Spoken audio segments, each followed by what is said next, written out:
to you. Never let me go.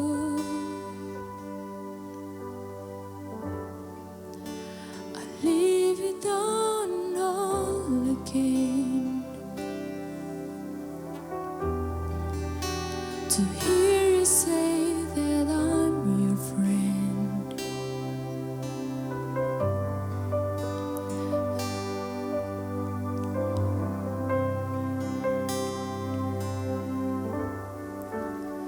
No one else will do,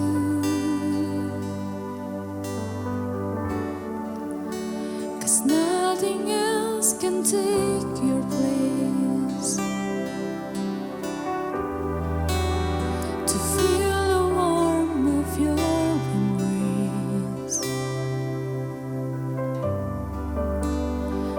let me find the way, bring me back to you.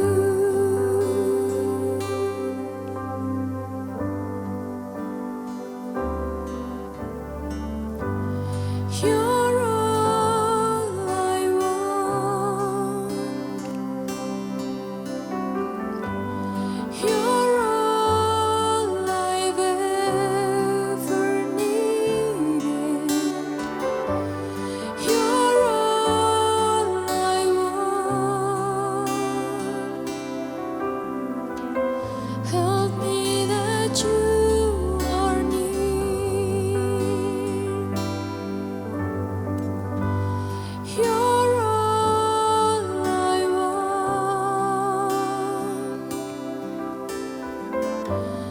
You're all I've ever needed.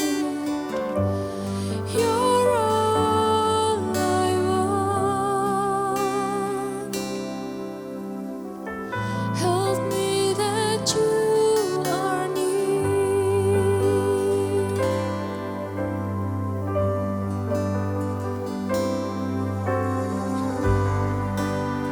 Draw me close to you.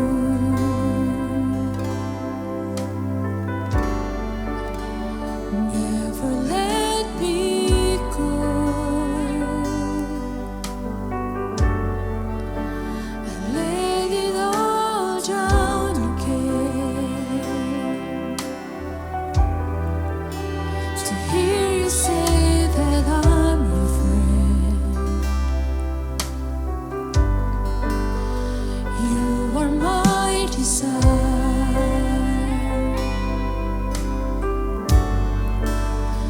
No one else will do, 'cause nothing else can take your place. To feel the warmth of your embrace, help me find a way, bring me back to you.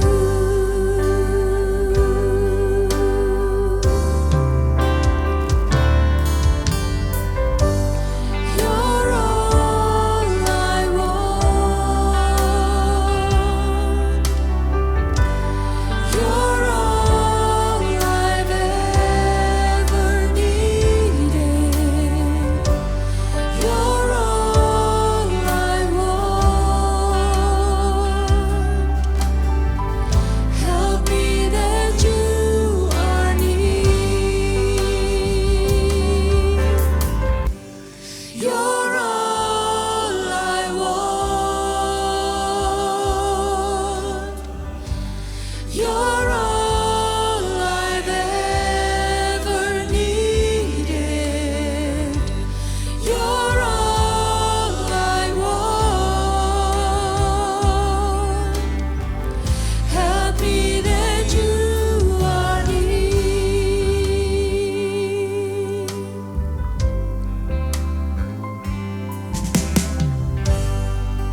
side.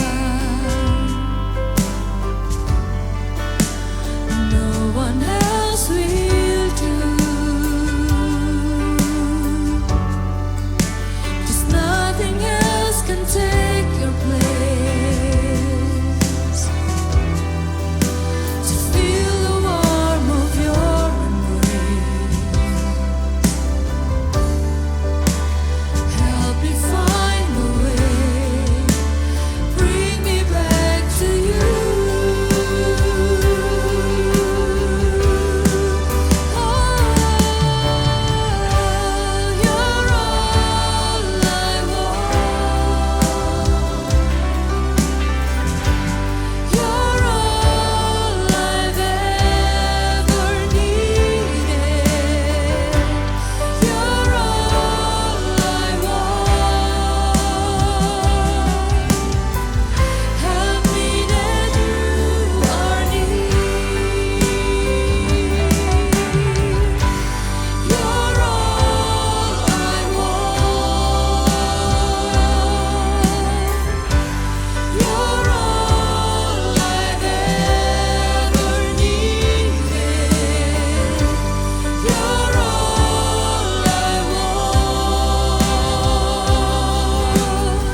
sertai jalanku sepanjang hidupku.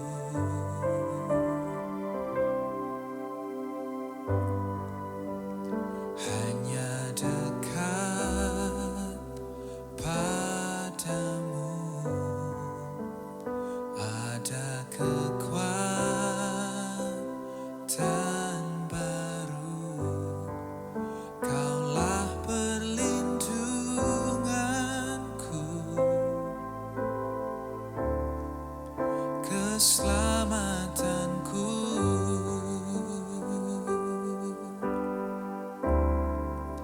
Ku ingin selalu bersekutu denganmu, menikmati hadiratmu. Biarkan rohmu tinggal dalam hidupku. Sungguh indah bersamamu selamanya.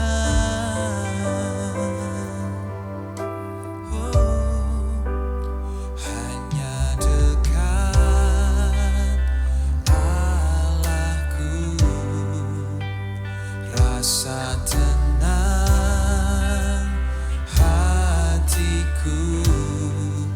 Kau sertai jalanku sepanjang hidupku. Oh, hanya dekat padamu.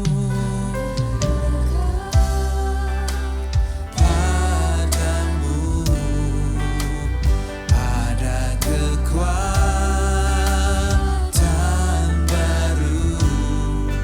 Kaulah perlindunganku,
Tuhan.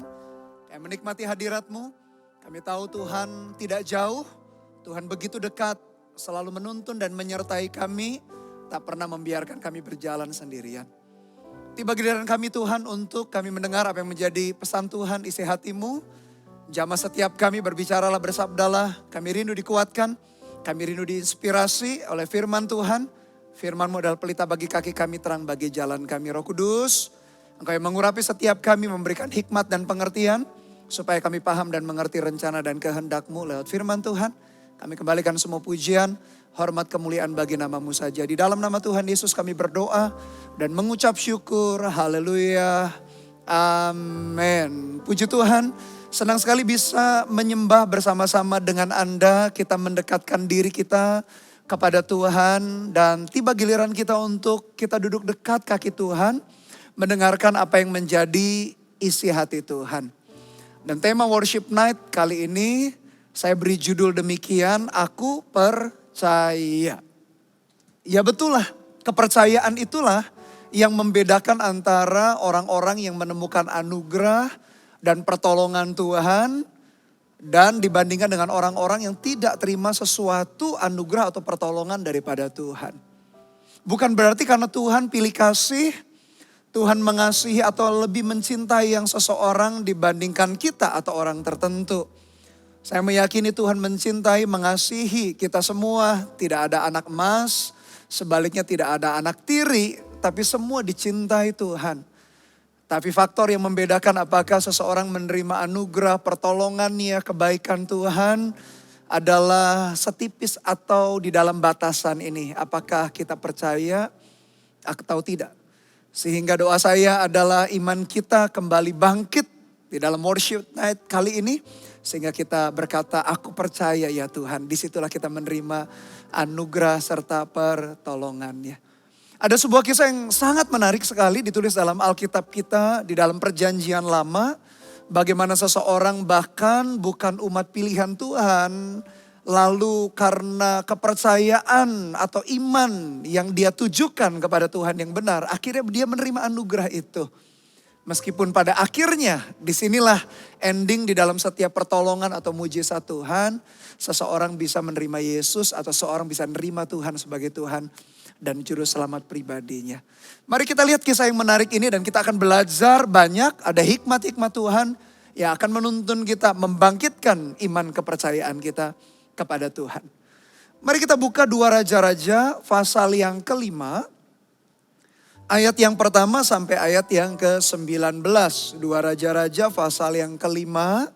Ayat pertama sampai ayat yang ke-19. Kita akan lihat, perhatikan ayat demi ayat. Kita berhenti lalu saya jelaskan. Karena demikianlah seharusnya kita merenungkan firman. Tidak buru-buru membacanya lalu lewat begitu saja.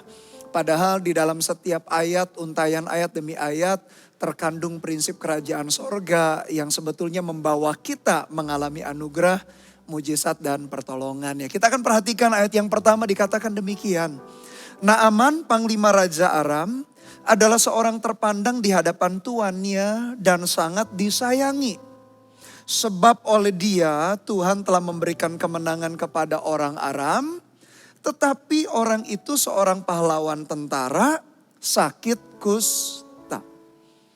Ada seorang perwira, ada seorang jenderal, panglima perang. Yang secara pencapaian prestasinya gak perlu diragukan. Bahkan saking pentingnya atau berprestasi si jenderal atau perwira ini. Menjadi perwira kesayangan Raja Aram waktu itu, menjadi bangsa yang besar juga. Tapi sayang, seorang pahlawan, seorang perwira, seorang tentara yang gagah perkasa, hebat di medan peperangan. Namun Alkitab mencatat dia sakit kusta. Kusta pada zaman itu penyakit yang belum ada obatnya. Seperti hari ini misalkan atau waktu-waktu ini sakit HIV AIDS. Yang tidak ada obatnya, bahkan menjadi sesuatu yang menakutkan. Sama juga dengan sakit kusta di zaman itu. Tak ada obat, bahkan di stadium tertentu penyakit kusta itu bisa menggerogoti bagian tubuh sehingga membusuk dan bisa terputus dari anggota tubuh yang lain. Sehingga mengerikan jika seseorang kena sakit kusta. Bukan hanya itu, belum lagi harus diasingkan. Dia nggak boleh tinggal bersama-sama dengan orang yang sehat, dengan orang-orang yang baik-baik. Dia harus diasingkan. Tinggalnya saja harus di satu tempat tersendiri. Bahkan kalau mereka mau melintasi, misalkan dari kejauhan sehingga nggak boleh dekat-dekat dengan orang yang normal atau tidak sakit kusta. Bahkan mereka kalau melewati daerah tertentu, mereka harus berteriak begini, najis, najis, najis. Sehingga orang yang mendengar dari kejauhan tahu bahwa itu adalah orang yang sakit kusta. Jadi gak mudah penyakit ini, bahkan mengancam jiwa atau nyawa daripada seseorang. Nah, Naaman di satu sisi punya prestasi yang hebat luar biasa, tapi di sisi yang lain tubuhnya sakit. Bahkan kalau dibiarkan lama-kelamaan bisa mengancam nyawa dan jiwanya. Kalau kita renungkan loh Bapak Ibu Saudara, buat apa kita berprestasi, punya banyak hal di dalam hidup.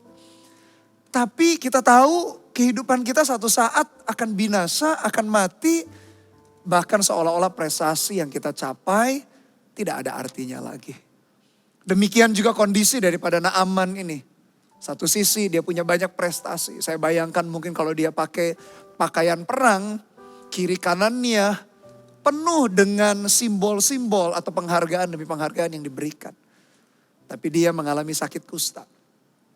Lalu ayat yang kedua dikatakan orang Aram pernah keluar bergerombolan dan membawa tertawan seorang anak perempuan dari negeri Israel. Ia menjadi pelayan pada istri Naaman. Berkatalah gadis itu kepada nyonyanya, sekiranya tuanku menghadap nabi yang di Samaria itu, maka tentulah nabi itu akan menyembuhkan dia dari penyakitnya.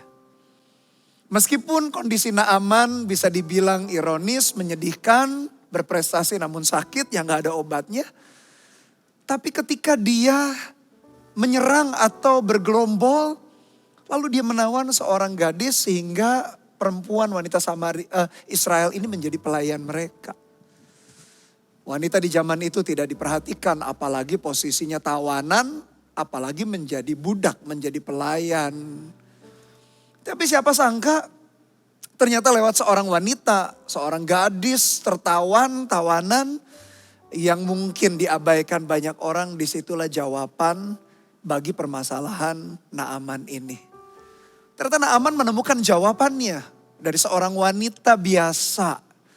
Dia menemukan jalan keluar, bahkan nanti di ujungnya ini yang membuat kita itu, atau ketika saya merenungkan ini membuat saya bersuka cita. Karena bukan hanya Naaman nanti disembuhkan, tapi terlebih lagi jiwanya diselamatkan. Akhirnya dia percaya kepada Tuhan.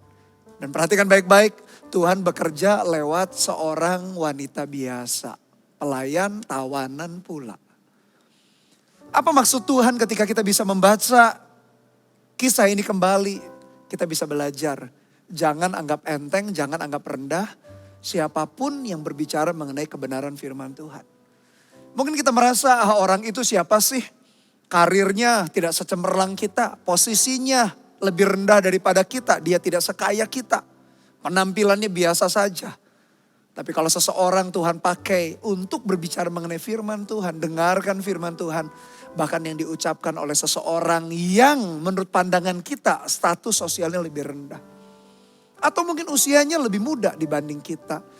Kita berpikir siapa itu? Belum banyak makan asam dan garam, belum banyak pengalaman seperti saya.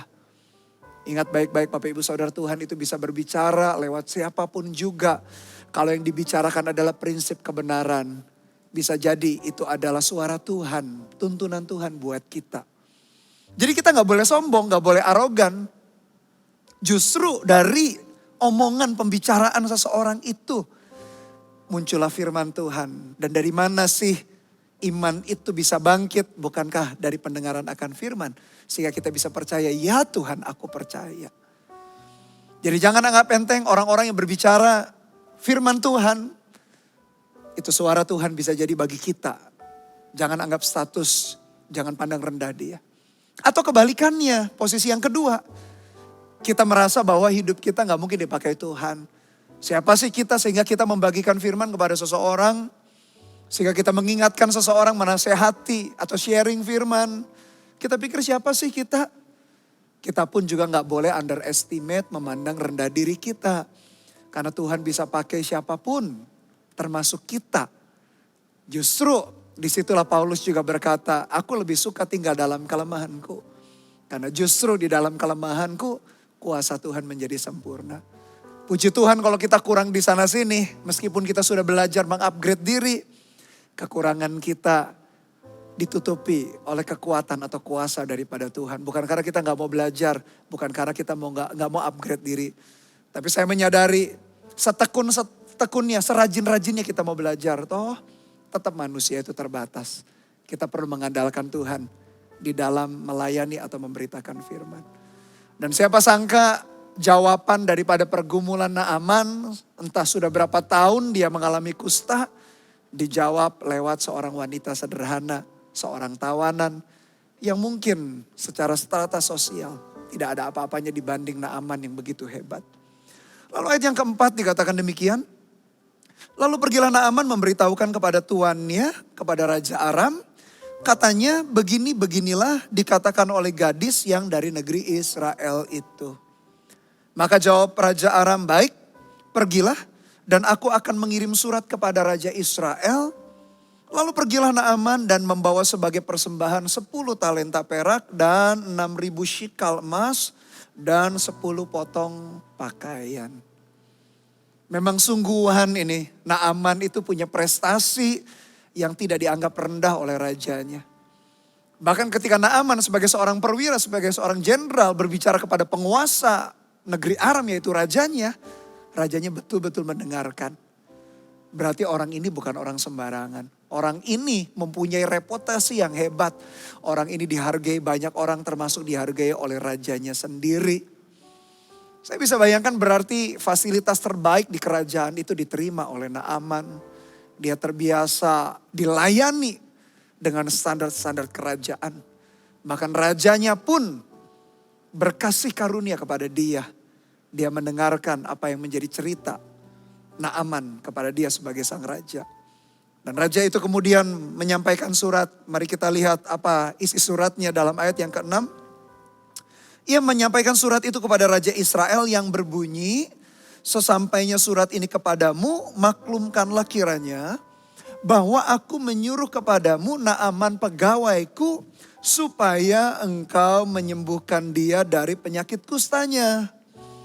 Segera sesudah Raja Israel membaca surat itu, dikoyakannya lah pakaiannya serta berkata, Allahkah aku ini yang dapat mematikan dan menghidupkan? Sehingga orang ini mengirim pesan kepadaku supaya kusembuhkan seorang dari penyakit kustanya. Tetapi sesungguhnya perhatikanlah dan lihatlah, ia mencari gara-gara terhadap aku.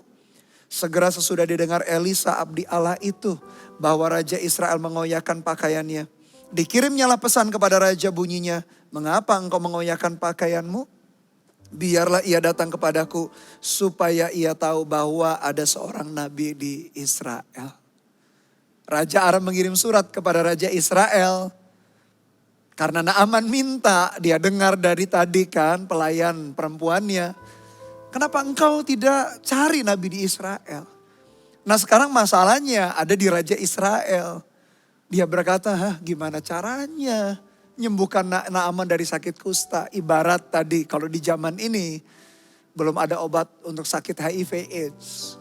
Kalau kita disuruh di pojokan, kau harus menyembuhkan dari sakit yang gak ada obatnya, gimana? Saya bisa bayangkan pasti Raja Israel itu bingung, kalut hatinya, kacau pikirannya. Karena bagaimana mungkin dia menyembuhkan? Sehingga dia mengambil tindakan, akhirnya dia mengoyakkan pakaiannya. Di zaman itu mengoyakkan pakaian itu tanda bersedih, tanda berkabung. Bahkan dia jadi curiga, ini Raja Aram memang cari gara-gara ya. Kalau aku gak bisa nyembuhkan kan berarti dia menyatakan perang. Langsung pikirannya kemana-mana. Tapi puji Tuhan ada seorang nabi. Ada seorang hamba Tuhan yang takut akan Tuhan, namanya Elisa. Bapak ibu saudara, mungkin kondisi kita kadangkala seperti Raja Israel. Ada orang yang berharap sesuatu sama kita. Kita gak ngerti jalan keluarnya. Kita gak tahu apa yang harus kita lakukan. Tapi saya percaya bahwa Tuhan pasti menempatkan orang-orang di sekeliling kita. Karena kasihnya dalam hidup kita. Untuk berbicara, untuk menguatkan, untuk menyampaikan firman-Nya. Paulus berkata di dalam perjanjian baru, kalau hal itu tergantung dengan kita, berusahalah berdamai dengan semua orang. Maksudnya adalah jangan cari musuh. Tuhan tuh begitu unik menempatkan orang-orang tertentu di dalam hidup kita. Tuhan sampai hari ini selalu menghubungkan namanya kabel-kabel divine connection atau koneksi ilahi, tahukah? Jangan anggap enteng. Jangan anggap rendah orang-orang di sekeliling kita. Tuhan hubungkan demikian karena ada anugerah di balik orang-orang tersebut. Bukan berarti kita selalu mencari keuntungan atau memanfaatkan orang lain demi kepentingan kita. Tapi kalau kita memandang dengan benar, orang-orang di sekeliling kita itu diberikan Tuhan dengan maksud tujuan yang begitu baik. Sama seperti Raja Israel ini. Bingung, dia nggak tahu tuh motivasi Raja Aram ini ngajak perang, ngajak ribut. Bagaimana mungkin menyembuhkan penyakit yang waktu itu pun tabib-tabib nggak ada obatnya kok. Tapi ketika didengar Elisa ayat yang ke-8, sesudah didengar Elisa abdi Allah itu, bahwa Raja Israel rajanya mengoyakkan pakaiannya. Dikirimkannya pesan kepada raja bunyinya, mengapa engkau mengoyakkan pakaianmu? Biarlah ia datang kepadaku supaya ia tahu bahwa ada seorang nabi di Israel. Sepanjang ada hamba-hamba Tuhan yang takut akan Tuhan, yang menyampaikan firman-Nya tanpa takut, bukan berarti sembarangan ngawur. Tanpa takut akan manusia dalam pengertian dia tidak mengurangi, dia tidak melebih-lebihkan. Puji Tuhan kalau di sekeliling kita selalu ada orang-orang hamba Tuhan, gak melulu berbicara mengenai pendeta full timer di gereja saja. Hamba-hamba Tuhan adalah setiap anak-anak Tuhan yang hidup takut dan gentar akan Tuhan. Bersyukur kalau ada orang-orang itu di sekitar kita. Karena kita tahu bahwa orang-orang itu diberikan Tuhan untuk mengingatkan dan menuntun kita. Lalu ayat yang ke-9 dikatakan demikian, kemudian datanglah Naaman dengan kudanya dan keretanya lalu berhenti di depan pintu rumah Elisa. Elisa menyuruh seorang suruhan kepadanya mengatakan, pergilah mandi 7 kali dalam sungai Yordan, maka tubuhmu akan pulih kembali sehingga engkau menjadi tahir.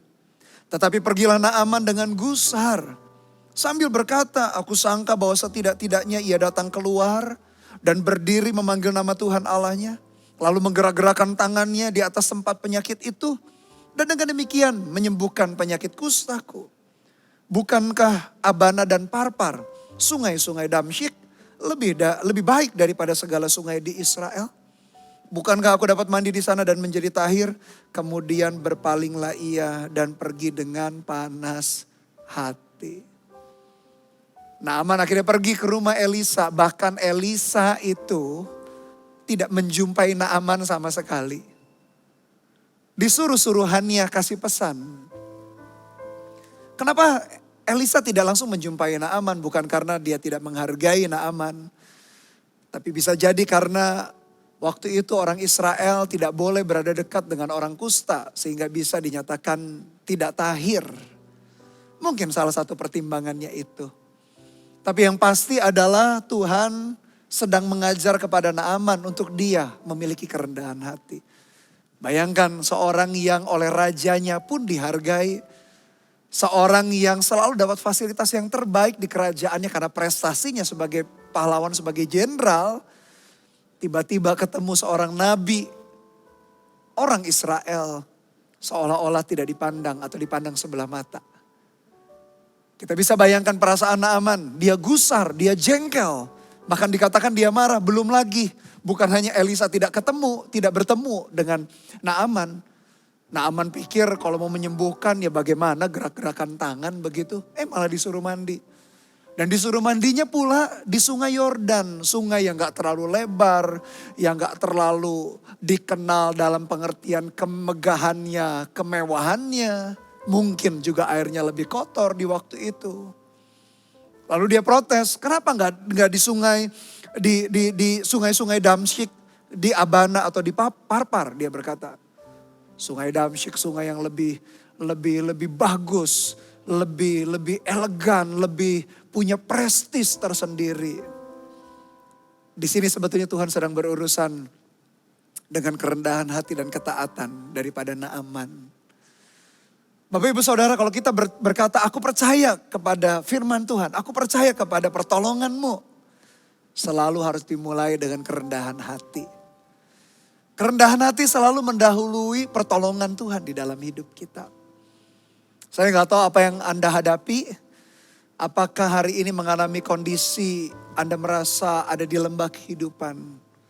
Mungkin waktu-waktu yang lampau.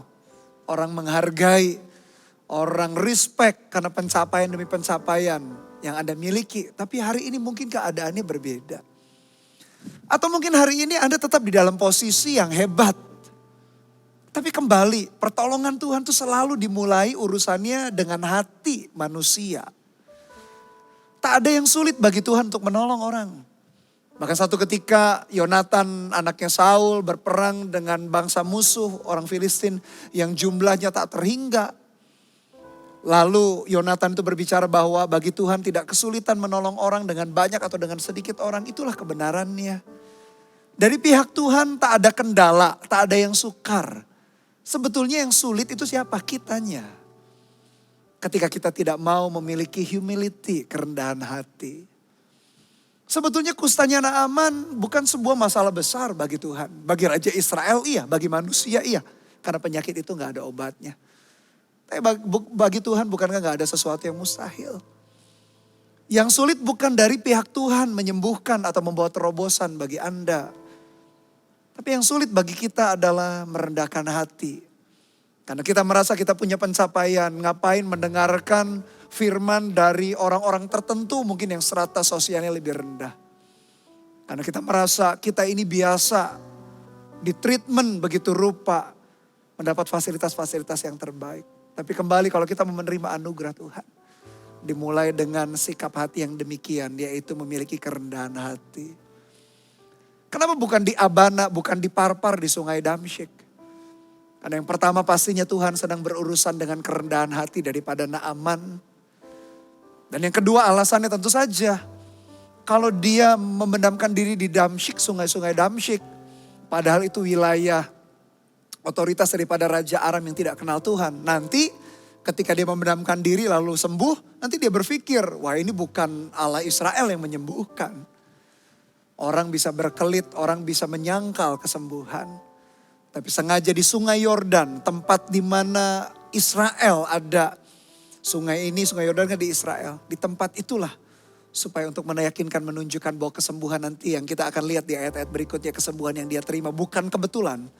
Dan bukan Allah siapa yang melakukan. Tapi waktu itu dengan tegas Allah Israel yang menyembuhkan. Lalu kemudian dia dengan gusar. Dia gak mau melakukan di awalnya. Lalu ayat 13. Tetapi pegawai-pegawainya datang mendekat serta berkata kepadanya, Bapak, seandainya Nabi itu menyuruh perkara yang sukar kepadamu, bukankah Bapak akan melakukannya?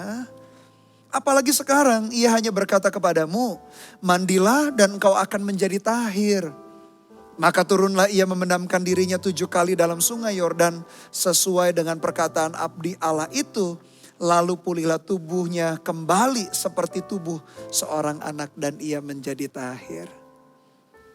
Mengucap syukur juga ya ada pegawai-pegawai yang mengingatkan. Berarti 2 kali dicatat ini. Naaman dikasih tahu untuk cari nabi dari seorang wanita yang menjadi pelayan atau budak. Dia akhirnya menerima berita. Yang kedua, pegawai-pegawai rendahan mengingatkan dia, Bapak dengan sopan. Bukankah kalau engkau disuruh perkara yang lebih sukar engkau lakukan demi kesembuhan? Hebat ya, 2 kali dicatat di dalam perikop ini bahwa Tuhan itu pakai orang-orang rendah, orang-orang yang mungkin bisa dipandang sebelah mata, orang yang diabaikan untuk berbicara menjadi sebuah jawaban bagi Naaman. Seorang panglima perang, seorang jenderal yang begitu besar. 2 kali disampaikan berarti bukan kebetulan. Penulis kitab Raja-Raja ini ingin menekankan kepada pembaca waktu itu, kepada pembaca di zaman ini, yaitu kita semua. Berarti 2 kali Tuhan ingatkan, jangan pandang rendah orang lain. Kalau mereka berbicara mengenai firman Tuhan, dengarkan. Karena Tuhan sedang berbicara kepada kita. Atau sebaliknya, mungkin kita gak percaya diri. Kita menganggap gak mungkin kita dipakai Tuhan. Tapi lewat perikop ini kita diingatkan kembali bahwa Tuhan memakai siapapun kita bejana tanah liat yang penuh dengan kekurangan. Untuk kita bisa berbicara kebenaran kepada orang lain di sekeliling kita. Dan akhirnya Naaman dengar, dia pertimbangkan betul juga ya. Dari dulu mungkin dia sudah cari pengobatan yang paling hebat, gak sembuh-sembuh sakit kustanya. Menghabiskan tenaga, menghabiskan biaya, dana. Dia pikir-pikir betul juga ya cuman mandi. Apa susahnya sih? Akhirnya dia taat, dikatakan di dalam ayat yang ke-14. Dia memendamkan dirinya 7 kali dalam sungai Yordan sesuai dengan perkataan abdi Allah itu. Ketika akhirnya dia mempertimbangkan, dia akhirnya percaya juga akan perkataan hamba Tuhan itu, abdi Allah itu. Bapak Ibu Saudara, selalu hidup kita berubah atau kondisi berbalik bukan hanya karena sebatas niat baik kita. Atau bukan hanya karena kerinduan kita. Atau bahkan bukan hanya usaha kita. Apalagi karena sungut-sungut kita atau kekhawatiran kita makin jauh. Tapi kondisi berubah karena kita percaya kepada firman ya. Kepada firman yang diucapkan. Firman itu Tuhan sendiri. Yohanes 1 ayat 1 berkata pada mulanya adalah firman. Firman itu adalah Allah. Firman itu adalah Allah sendiri. Ketika kita percaya kepada firman-Nya, kita sedang percaya kepada Allah sendiri. Karena firman-Nya, karena apa yang Tuhan katakan, dia tidak pernah berdusta. Apa yang dia katakan mewakili pribadinya. Kalau dia berkata sembuhlah, maka sembuhlah kita. Kalau dia berkata anugerah Tuhan ada padamu, anugerahnya betul ada melimpah dalam kehidupan kita. Naaman mengalami kesembuhan sebetulnya bukan hanya karena dia mandi. Itu hanya menunjukkan ketaatannya saja. Tuhan gak pernah mengkeramatkan, mengkultuskan sebuah tempat. Tuhan bisa pakai kolam Bethesda, Tuhan bisa pakai sungai Yordan. Di lain kesempatan Tuhan bisa menyembuhkan orang buta hanya dengan cara dia meludah. Dicampur ludahnya dengan tanah, dioleskan kepada mata seseorang. Metode Tuhan bisa pakai apapun. Tapi bukanlah metode yang penting, bukanlah alat, bukan yang sungai. Tapi ketaatan dengar firman Tuhan. Disitulah yang menghasilkan pertolongan mujizatnya. Oleh karena itu percayalah kepada firman-Nya, percayalah kepada Dia. Membawa kita mengalami anugerah yang luar biasa. Ayat 15, kemudian kembalilah ia dengan seluruh pasukannya kepada abdi Allah itu. Setelah sampai tampillah ia ke depan Elisa dan berkata, sekarang aku tahu bahwa di seluruh bumi tidak ada Allah kecuali di Israel. Karena itu terimalah kiranya suatu pemberian dari hambamu ini. Tetapi Elisa menjawab, demi Tuhan yang hidup yang di hadapannya aku menjadi pelayan. Sesungguhnya aku tidak akan menerima apa-apa. Dan walaupun Naaman mendesaknya supaya menerima sesuatu, ia tetap menolak. Akhirnya di pertemuan yang kedua, kalau pertemuan yang pertama Elisa gak menjumpai. Karena bisa jadi dia pegang. Karena petunjuk Tuhan di zaman Musa, seorang kusta gak boleh dekat-dekat dengan orang yang normal, dengan orang yang sehat. Tapi yang kedua, akhirnya perjumpaan yang kedua Elisa bertemu dengan Naaman karena Naaman sudah tahir. Akhirnya lewat kesembuhan yang terjadi karena Naaman percaya. Ujungnya di sini Bapak Ibu Saudara. Dia berkata, dia mengakui bahwa di seluruh muka bumi tidak ada Allah seperti Allah yang hidup di Israel. Berarti dia sudah mencari pengobatan kemana-mana. Dia sudah coba dewa ini, dewa itu, Allah ini, Allah itu. Gak ada yang sanggup menyembuhkan. Hanya Tuhan yang hidup, Allah Israel, Allah Abraham, Ishak dan Yakub yang menyembuhkan. Akhirnya Naaman sang jenderal ini percaya kepada Tuhan, memberikan hidupnya kepada Tuhan. Selalu akhir atau ending atau ujung daripada mujizat pertolongan selalu berakhir di sini Bapak Ibu Saudara. Kita mengalami persekutuan pribadi dengan Dia. Tak boleh hanya berhenti di berkat, di mujizatnya saja. Tapi berakhirlah di dalam hubungan yang dekat dengan Tuhan. Menerima Dia sebagai Tuhan dan Juru Selamat. Lalu saking gembiranya, karena begitu senangnya dia mau kasih persembahan kepada Elisa. Elisa menolak. Kenapa Elisa menolak? Karena di zaman itu selalu orang-orang di luar orang Israel selalu mereka pikir bahwa dengan Tuhan mereka selalu yang terjadi adalah trading, dipertukarkan, diperdagangkan. Aku kasih ini, Tuhanku kasih ini. Elisa mau menunjukkan bahwa Tuhan yang disembahnya Allah yang berbeda. Bahkan tak perlu disogok dengan harta, dengan ini dan itu. Dia melakukan seturut dengan belas kasihannya dan seturut dengan iman. Oleh karena itu Bapak Ibu Saudara, jangan kita berpikir Kita lakukan ini, kita memberi, kita melayani supaya kita menyogok Tuhan. Tuhan gak pernah bisa disogok. Kasihnya sempurna dalam hidup kita. Kalaupun kita memberi, kalaupun kita melayani. Sebuah ekspresi cinta kita kepada Dia. Tapi diawali dengan hati yang percaya kepada Dia. Ayat-ayat terakhir ayat 17 akhirnya berkatalah Naaman. Jikalau demikian biarlah diberikan kepada hambamu ini tanah sebanyak muatan sepasang bagal. Sebab hambamu ini tidak lagi akan mempersembahkan korban bakaran atau korban sembelihan kepada Allah lain kecuali kepada Tuhannya Israel. Dan kiranya Tuhan mengampuni hambamu ini dalam perkara yang berikut apabila Tuhanku masuk ke kuil Rimon untuk sujud menyembah di sana. Dan aku menjadi pengapitnya sehingga aku harus ikut sujud menyembah dalam kuil Rimon itu. Kiranya Tuhan mengampuni hambamu ini dalam hal itu. Maka berkatalah Elisa kepadanya, pergilah dengan selamat. Ketika Naaman percaya, dia mengalami mujizat, disembuhkan dari sakit kusta. Dan terlebih penting ketika dia percaya, dia akhirnya menyerahkan hidupnya kepada Tuhan. Dia berkata, aku gak lagi mau membakar korban buat Allah-Allah yang lain. Sudah aku pilih Allah yang ini. Yaitu Allah Abraham, Ishak dan Yakub. Sekali kita pilih Tuhan juga, Tuhan Yesus. Jangan rubah-rubah. Jangan tukarkan dia demi apapun juga. Dari kisah mengenai Naaman, akhirnya menerima kesembuhan. Lewat pelayanan Nabi Elisa. Ada 3 aplikasi penerapan yang saya dorong kita kerjakan bersama-sama. Yang pertama, mari miliki kerendahan hati. Jangan sombong dengan prestasi pencapaian kita. Pertolongan mujizatnya selalu dimulai dengan kerendahan hati kita. Mengakui bahwa kita gak ada apa-apanya. Kita perlu Tuhan, kita perlu anugerahnya. Yang kedua, percayalah kepada Tuhan. Memang tidak mudah untuk taat tadi seperti Naaman memendamkan diri di sungai Yordan. Memang gak mudah untuk taat.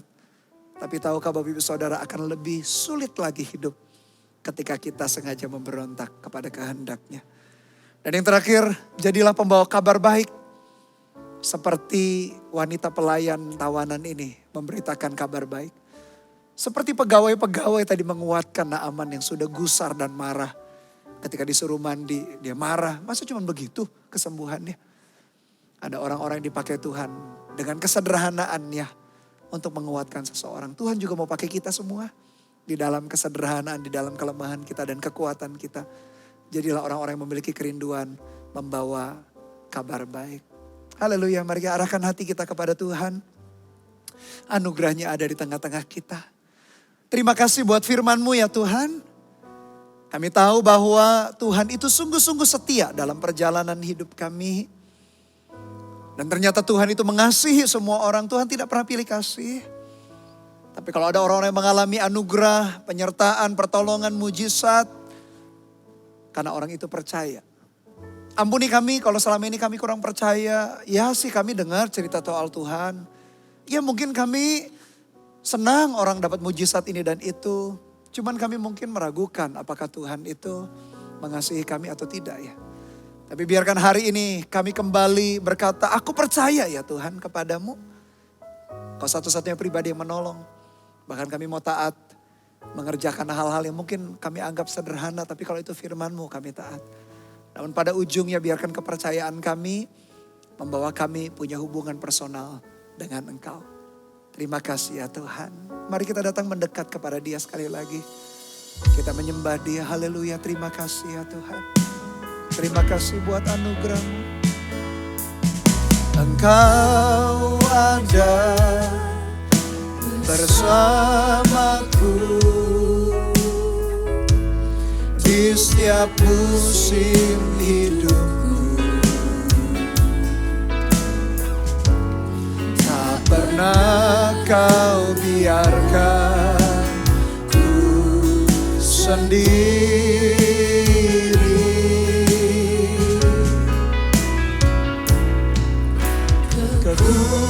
Kekuatan di jiwaku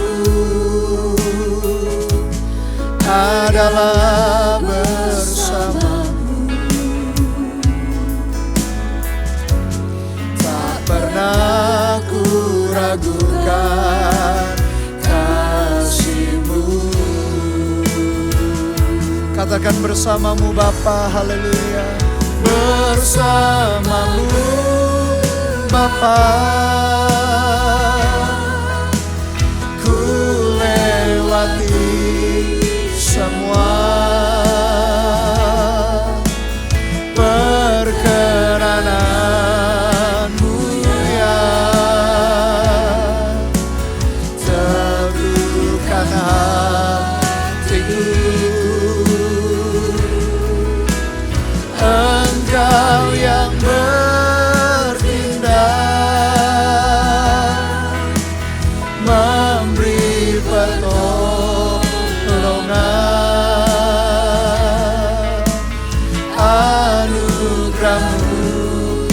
besar melimpah bagiku.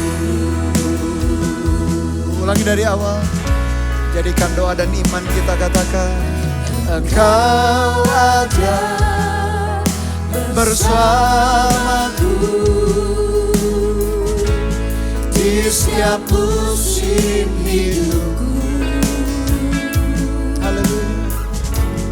Tak pernah Kau biarkan ku sendiri.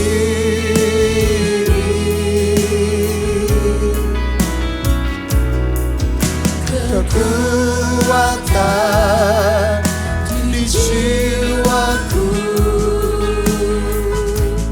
adalah bersamamu. Tak pernah ku ragukan kasih-Mu. Sama-sama katakan kepada Dia, bersamamu Bapa, ku lewati semua perkenanan-Mu ya. Teguhkan hatiku, Engkau yang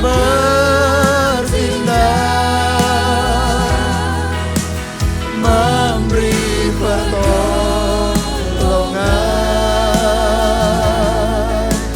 Anugerah-Mu besar melimpah bagiku. Sekali lagi katakan, bersamamu Bapa, bersamamu Bapa. Haleluya Tuhan, ku lewati semua perkenanan-Mu ya. Teguhkan hatiku, Engkau yang bertindak, memberi pertolongan. Anugerah-Mu besar melimpah bagiku. Sekali lagi, bersamamu Bapa, ini iman kami kepadamu. Bersamamu Bapa, ku lewati semua perkenanan-Mu ya. Teguhkan hatiku, Engkau yang bertindak, memberi pertolongan.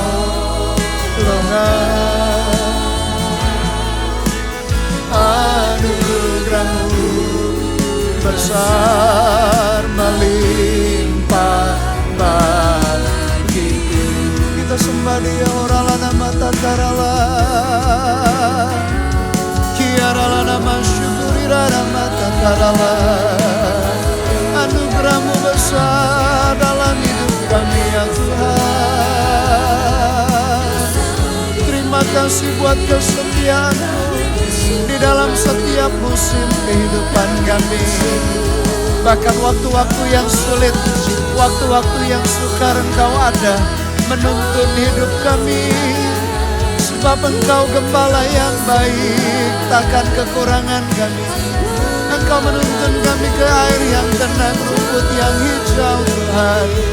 Sekalipun kami melewati lembah bayang-bayang maut sekalipun, gadamu dan tongkat-Mu menyertai kami. Kami bersyukur.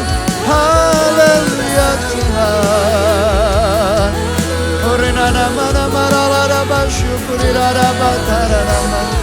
Kiarala nama takarala. Orala kasih Tuhan. Terima kasih Yesus, Engkau sangat baik. Anugerah-Mu menyertai kami, tuntun kami berjalan dalam kehendak dan rencana-Mu ya Tuhan. Karena Kau Allah yang setia, kami percaya kepadamu dulu, sekarang, dan selama-lamanya tak pernah berubah. Engkau Tuhan yang sama, Allah yang sama. Dulu Engkau mengasihi kami, hari ini Engkau mengasihi kami. Sampai selama-lamanya Engkau mengasihi kami dengan kasih yang kekal. Kasih-Mu menyembuhkan setiap luka hati. Kasih-Mu Tuhan membuat kami yakin dan percaya. Anugerah-Mu menyertai. Kasih-Mu melampaui pelanggaran-pelanggaran. Kasih-Mu melewati Tuhan, melampaui ketidaktaatan kami. Kasih-Mu ya Tuhan, kasih-Mu ya Yesus Tuhan, kami bersyukur. Haleluya, haleluya. Terima kasih buat anugerah-Mu. Kami percaya kepadamu Tuhan, kami percaya kepadamu. Kami percaya kasih-Mu melampaui Tuhan pelanggaran-pelanggaran kami, melampaui kesalahan-kesalahan kami, melampaui keraguan-raguan kami ya Tuhan. Kasih-Mu membalut setiap hati yang luka, menyembuhkan Tuhan yang sakit. Kasih-Mu ya Tuhan, kami percaya kepadamu saja. Percaya kepada Bapa kami, Tuhan kami yang sekali-kali gak pernah meninggalkan kami, membiarkan kehidupan kami berjalan sendirian. Haleluya. Kami menikmati anugerah-Mu, menikmati hadirat-Mu. Kau menjamah setiap kami ya Tuhan. Bapak Ibu Saudara, tadi sepanjang kita menyembah, saya diingatkan beberapa hal. Yang pertama, ada orang-orang yang mengalami sakit penyakit tertentu yang ketika Anda cek ke dokter, sakit itu sebetulnya fisikmu itu oke dan baik. Bahkan mungkin dokter juga sudah memberikan resep, bukan obat, mungkin vitamin-vitamin tertentu. Tapi sepertinya kondisi sakit itu kok gak hilang-hilang, padahal bukan secara fisik. Tadi sepanjang kita menyembah saya diingatkan sakitnya ada di dalam jiwa atau di dalam hati. Karena engkau pahit dengan seseorang, engkau jengkel, engkau marah, engkau gusar. Engkau gak terima dengan perlakuan orang-orang itu di dalam perjalanan hidupmu di waktu-waktu yang lampau. Sepanjang kau tidak melepaskan pengampunan, sakit itu gak akan pernah hilang. Mau diobati dengan cara apapun, bahkan medis pun menunjukkan bahwa engkau sebetulnya gak sakit, fisikmu baik-baik saja. Dan kau sudah pernah dengar kalau engkau perlu melepaskan pengampunan. Biarkan hari ini meneguhkan untuk kau lepaskan pengampunan itu. Sama seperti Naaman ketika dia disuruh mandi 7 kali di sungai Yordan, dia berkata, bukankah sungai yang lain, sungai Parpar, Abana di Damsyik lebih baik? Tapi bukankah ketaatan jauh lebih berharga dari apapun yang kita lakukan? Bahkan korban yang kita bisa berikan kepada Tuhan. Ketaatan mendengarkan suara Tuhan jauh lebih baik. Taat saja Bapak Ibu Saudara. Mungkin sulit untuk melepaskan pengampunan, itu minta anugerahnya. Karena melampaui anugerah Tuhan, melampaui kelemahan kita. Kalau kau mengalami demikian, taruh kedua tanganmu di dadamu, izinkan saya berdoa. Tuhan, kau melihat tangan-tangan yang diletakkan di dadanya, berjuang melepaskan pengampunan. Tuhan, tolong untuk kami bisa melepaskan pengampunan. Dan sungguh-sungguh Tuhan, kami hanya mau taat saja. Karena kau sendiri berkata ketika bercakap-cakap dengan Petrus, Petrus bertanya, harus berapa kali kami mengampuni orang yang bersalah? 7 kali kah? Tuhan berkata enggak, 70 kali 7 kali. Berikan kekuatan kepada umat-Mu ya Tuhan, melepaskan pengampunan. Dan di situ biarkan mereka menemukan kesembuhan daripada sakit fisik mereka. Dan pada akhirnya bukan hanya fisik mereka yang sembuh, tapi hati dan iman percaya mereka mengalami Tuhan secara real, secara nyata. Sehingga Tuhan pakai hidup mereka juga menjadi kesaksian bagi kehidupan banyak orang. Aku berdoa di dalam nama Tuhan Yesus, Kau menguatkan setiap umat-Mu ya Tuhan. Mereka disembuhkan, bahkan bukan karena obat, bahkan bukan karena ini dan itu. Tapi sesederhana, sesimpel ini, taat kepada firman-Mu. Kami mengampuni ya Tuhan, di dalam nama Tuhan Yesus Kristus. Yang kedua, tadi sepanjang kita menyembah Tuhan, saya diingatkan Ada mungkin lebih dari satu orang atau cukup banyak orang yang gak percaya bahwa Tuhan itu memanggil dia untuk melayani. Meskipun bukan sebagai full timer sepenuh waktu. Tapi engkau melihat mungkin dibanding orang lain secara pencapaian, kekayaan, prestasinya mungkin Anda merasa gak ada apa-apanya. Tapi dua peristiwa dicatat dalam peristiwa Naaman. Yang pertama, budak wanita yang merupakan tawanan memberitakan ada seorang nabi. Engkau bisa mendengar nabi itu, dengarkan firman dan engkau sembuh. Dan yang kedua, ketika Naaman gusar, marah, pegawai-pegawai bawahan yang rendahan mengingatkan, bukan kau akan melakukan yang lebih sulit. Sesederhana itu Bapak Ibu Saudara, Tuhan pakai kita. Kadang kita merasa kita gak pandai berbicara, kita gak sepandai orang lain. Bukan berarti kita gak bertumbuh di dalam pengetahuan kita, dalam pengalaman kita. Tapi sesederhana Tuhan mau pakai kehidupan kita. Kalau engkau juga rindu demikian, taruh kedua tanganmu di dadamu, izinkan saya berdoa Tuhan. Kau kembali juga melihat tangan-tangan yang diletakkan di dadanya. Bahwa kami Tuhan, dipakai Tuhan menjadi saksi Kristus. Bahkan membawa mujizat, membawa pertolongan bagi orang lain yang membutuhkan. Kami pikir kami ini sederhana, kami gak mampu berkata-kata dengan mahir. Mungkin pencapaian juga gak sehebat orang lain. Tapi Tuhan pakai orang-orang yang sederhana seperti kami. Di tanganmu menjadi besar. Pakai kehidupan kami, pakai umatmu ya Tuhan. Sungguh-sungguh bawa di dalam kemuliaan. Urapi supaya apa yang kami lakukan berdasarkan dari Roh Kudus. Sehingga menghasilkan kehidupan, bukan kematian. Tuhan tuntun, bawa di dalam kemuliaan dan anugerah-Mu di dalam nama Tuhan Yesus. Bersama-Mu Bapa, ku lewati semua perkenanan-Mu ya. Teguhkan hatiku, Engkau yang bertindak, memberi pertolongan. Anugerah-Mu besar melimpah bagiku. Jadikan doa kita bersama-sama. Bersama-Mu Bapa, ku lewati semua perkenanan-Mu ya. Teguhkan hatiku, Engkau yang bertindak, memberi pertolongan. Anugerah-Mu besar melimpah bagiku. Sekali lagi Tuhan, ini iman dan percaya kami kepadamu. Bersama-Mu Bapa, ku lewati semua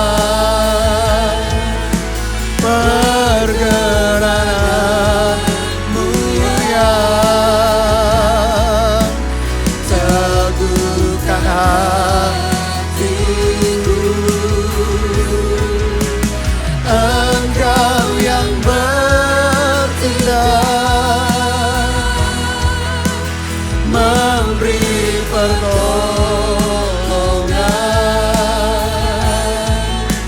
Anugerah-Mu besar melimpah bagiku. Kami percaya anugerah-Mu besar ya Tuhan. Anugerah-Mu besar melimpah bagiku. Sekali lagi, ini kepercayaan kami kepadamu. Anugerah-Mu besar melimpah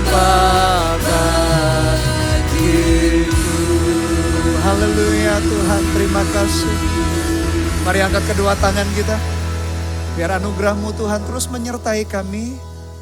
Anak-anak-Mu, umat-Mu ya Tuhan, dimanapun kami berada, Tuhan gak pernah meninggalkan dan membiarkan hidup kami. Kami percaya kepada-Mu ya Tuhan dengan iman kami. Mujizat anugerah-Mu, pertolongan-Mu senantiasa ada. Bahkan hubungan pribadi kami dengan Engkau, itu yang paling berharga, yang paling mulia, akan kami pegang sampai selama-lamanya. Biar kasih anugerah dari Allah Bapa, kasih setia dari Tuhan Yesus Kristus, di dalam persekutuan pengurapan Roh-Mu yang kudus, menyertai kami umat-Mu Tuhan dari hari ini, sampai selama-lamanya. Di dalam nama Tuhan Yesus Kristus. Haleluya. Amin. Bersamamu Bapa,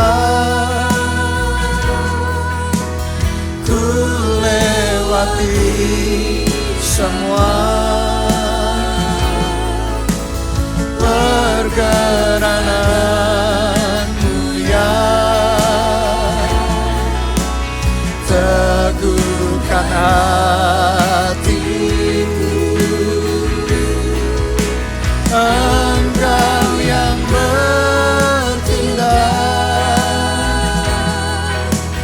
memberi pertolongan.